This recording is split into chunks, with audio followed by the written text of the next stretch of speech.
Are you not watching Love Island? I know we talked about this before. Everyone is telling me, but no. Rita, please. I know, what am I doing? I literally only watched the UK one. Apparently the US has really come through. Wild. Like, they have shown up to show out. What's up, friends? It's your girl, Emily Curl, back here at our iHeartRadio studios in New York City. And today we have something special for you. Rita Ora is here. Can we give it up for Rita in our studio? Hi. We're so happy to have you. Thank you. I'm happy to be here. And I love having you in New York. I feel like New York is like your playground. I thrive. I live for the catwalk. I live for the street style. Like, when I come to New York, it's so insane that like my week is like ba ba ba ba ba ba ba. So I'm always just like, okay, let's do it. And I have to say thank you. I feel like I get the most like street style inspiration when I see all those pictures. I'm like, New York, I love it. Good. Yeah. Well, I think for me, New York's always been like my home of fashion. Like, I come here for the Met. I've been to the Met like 10 times. Yeah. I literally come here and all I think is fashion. Yeah. It's weird. Do you have any spots like when you come here that you have to go back to? Like any places that you love? I have just my like go-to personal spots, like a matcha spot. Ooh. There's this like cute little Japanesey matcha place like downtown. That I don't know exactly the area. Sorry, I'm not from here. But like I always go. And they sell these tiny little pots. It's so cute.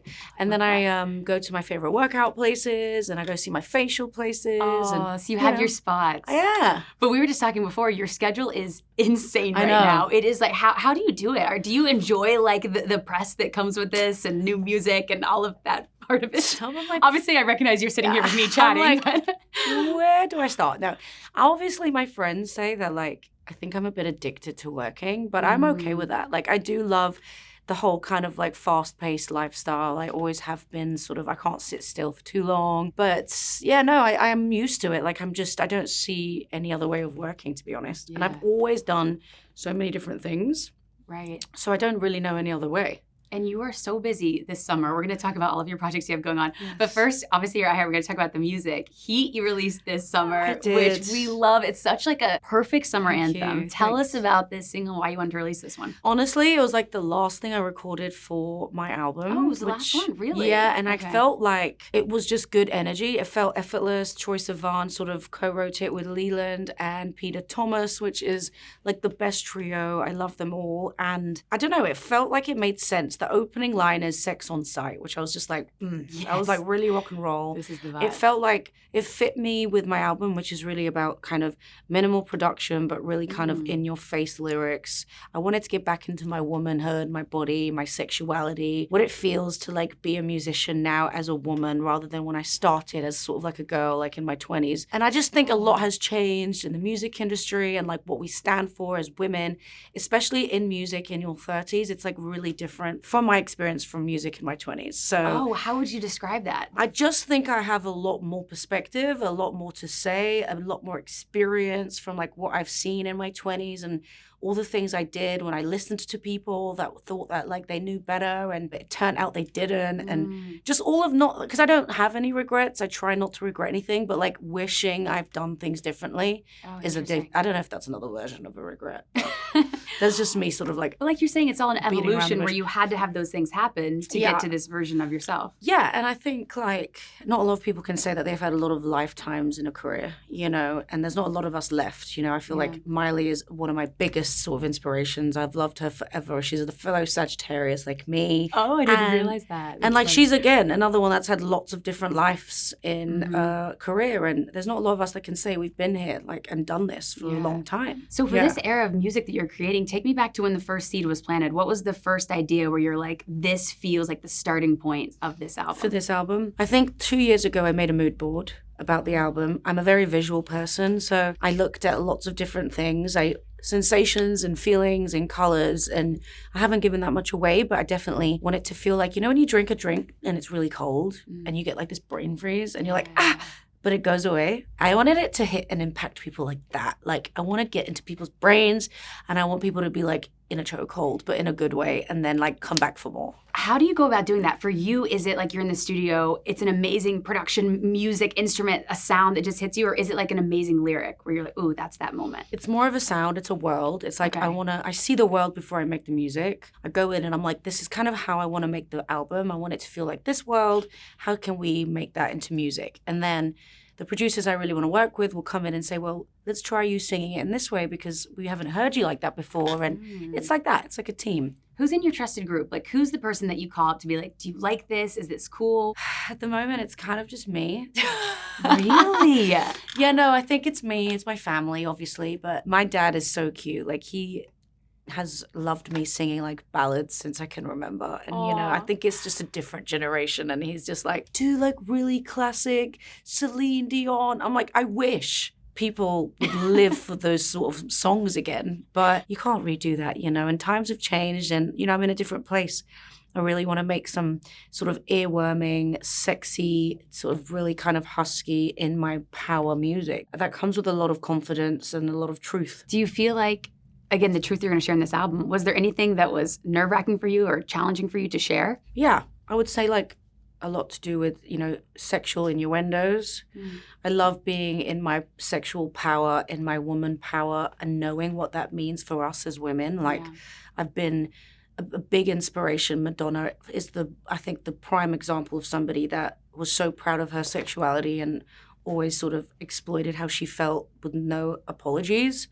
And that's really something I stand for. I love, love, love that. And I felt like I wanted to really get in my bag in that world. But I've always felt you've been so good about that and so good about having your individuality and owning that power. But do you feel like you've just entered into a new phase of it or can maybe have a different perspective on it? Yeah, I do. I think I've entered a new phase. I don't think I've touched on it for a while. I've always been opinionated and sometimes, you know, people may not agree with me. People do agree with me. I've been on the front line of so many headlines for so many years, you know, misinterpretations of my character where I can't sort of like defend myself. And I don't know, I guess over time I've decided to just think, screw it. You know, like I am who I am. I've always been this way. I'm an open book. At this point, it's like, you know, I've got new fans now, especially with my Descendants film and like they're young, you know, and I really want to take the responsibility of like inspiring them and being really proud and confident with their opinions and not feeling afraid to be themselves.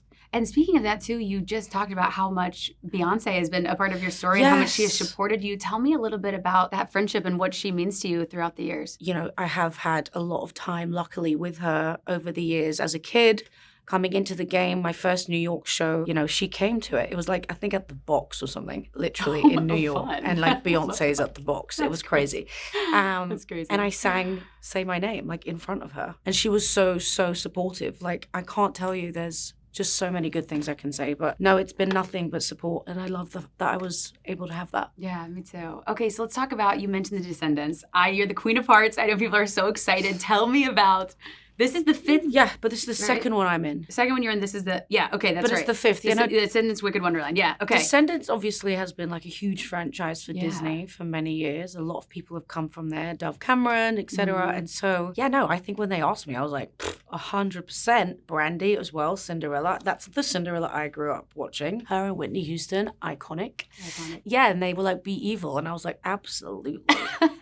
That I can do. How do you get into like that character? Because I feel like for me, I'd have like an evil playlist prepared. You know, I'd have like get into my mindset. What does that look like for you? I was always an Ursula. You know what I mean? Oh, yeah. I was always like a villain in my childhood growing up watching. Like I was the fan of those guys. So I did a lot of research and it all came from RuPaul's Drag Race. Like the way they get into their character and all the details, all the sort of grace, the slow head movements. I think everything from an evil kind of dramatic, let's say, because it all comes from drama, if you think about it, for me stems from drag. It stems from like the thought process that goes behind it and the clothes and the ability to sit in your power without saying a lot. It says a lot. Another project we have to talk about too is you. Another project. I hope you can all realize, like, we are about this life. No, I'm honestly so impressed by this. Look how thick my cards are, you guys, okay? You're in Too Much. Lena Dunham's new series on Netflix. Oh yeah, we're also doing that. Out. So yeah, no, it's out now. Out now. And I'm really proud to be in it. She called me and said, you know, I really want you to be a part of this. A lot of my friends are in it. She did it in London, in the UK. It's like amazing. The show is so good.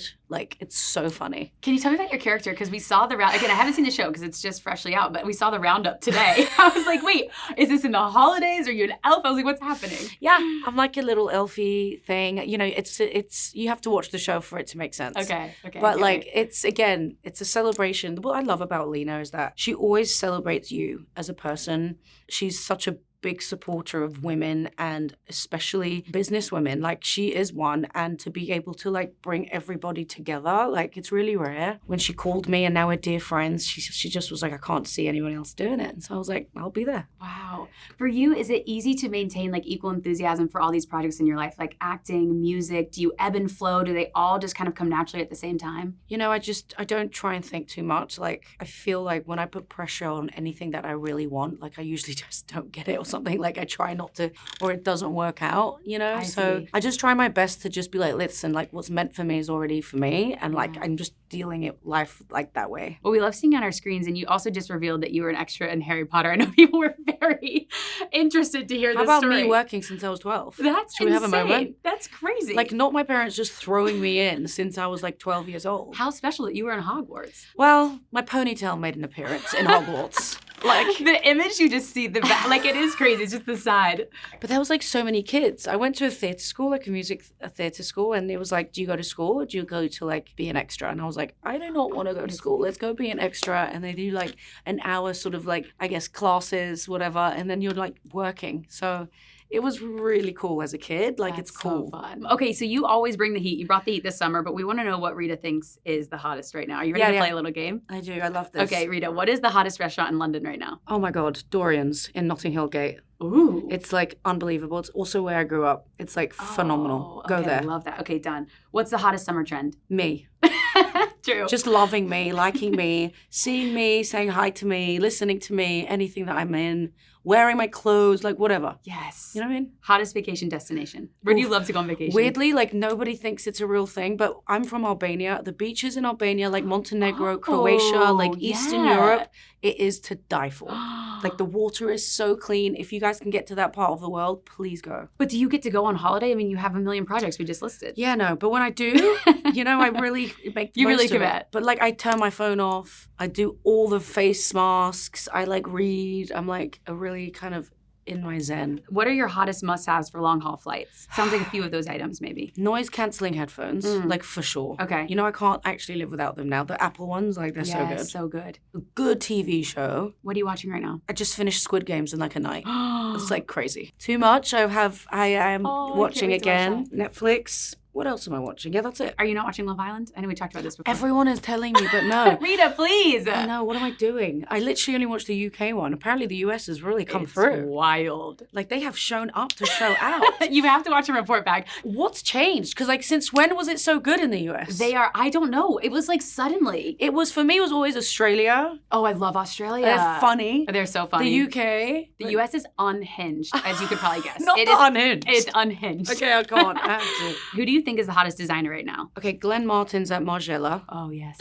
The new Margiela Couture was unbelievable. I'm very excited to see Demna at Gucci. I really, really love J.W. Anderson at Dior. Yes. I'm a big fashion head, so I can do this forever. I know. That's what I wanted to know. But I haven't. Obviously, the women's collection hasn't come out yet, but the men's was unbelievable. I'm such a fan of his. Who else do I love? The kids, Copareni, Courage. I hope I'm saying it right. Yeah, those are my faves at the moment. What do you think is the hottest men's accessory? Oh, that's a good question. What do you love to see Taika in? A wedding ring.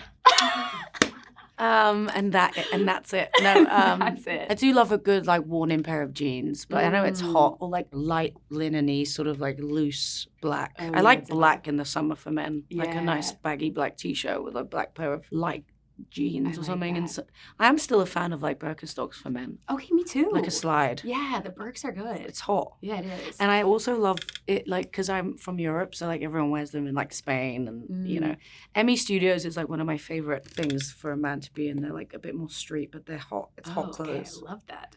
Also, speaking of the wedding ring, we also just saw you kind of are releasing little pieces of the engagement story. So, you know, I'm going to ask you, right? We're all invested. It's crazy, picked up like insane. Yeah. I actually said this 3 years ago. Did you? Yeah, and like nobody cared then. Oh my God, now it's... And now everyone cares. Now we're all invested.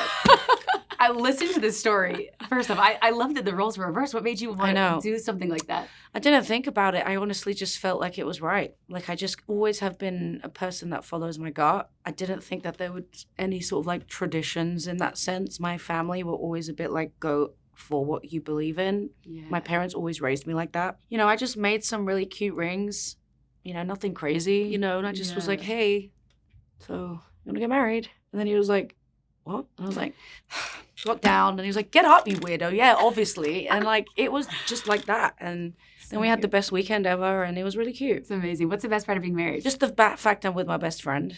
Like, I'd never feel like I can't tell my partner anything. And, you know, we were friends for a very long time before we got together. So maybe that's, not that I am a master, but, you know, being friends, I think, is a really important step. How important is his opinion when it comes to your music? Like, is he the first one to hear the songs? You're laughing. What's the story there? Just because he's so well educated and so well read. Obviously, he works in film and writes amazing films. And he teaches me a lot about books I haven't discovered yet and films I should see. And I can say I love to teach him more about music, but he has great knowledge in music. Bruce Springsteen and the classics and the legends and the stories behind them. Now, would I have him singing on a song? I don't know. He's going to be like, what do you mean? But he can play guitar really well. Is he on the album? No. I was really It's the delivery for me. No. But not. yeah, But you could say it, never. Yeah, you could see it one day. Yeah. Let's. Would he want to, or you'd have to be like, Do you work a for favor. him or something? Are you like his agent? Come on out, he's here. We're getting him in the album. Okay. If you could describe this new era of music for you in 3 words, what would it be? I honestly think it would be unapologetic. It would be brave. It's almost a reminder. You know, I've realized, especially because the world moves so fast, that, you know, when I sing live, I've had people underneath being like, oh my gosh, she can sing. I'm like, oh, right. Well, maybe it's the times have changed. It's time to remind people. And so I would say it's a reminder in the most positive way. It's really sexy. It's confident. It's, you know, sultry. It's strong. The production is sort of minimal, but also really heavy. You know, the bass feels really like it's in your bones. I really wanted people to feel me. You know what I mean? Like, lyrically, how close I was to the microphone. Like, all those things details. are so important. Like, I'm keeping the spit and the breath and all of that. Like, I just want people to feel like I'm talking directly in their ear. And so, yeah, it's a very intimate, direct record, I would say. Oh, we are so excited to hear this But album. it's fun, too. Yeah, it seems fun. Yeah. It seems like the perfect thing for right now, too. Yeah, thank you. We need Thank this. you. We're so excited for the music. Thank Rita, you. Thank you so much for being here. Can we give it up one more time for Rita Ora in our studio?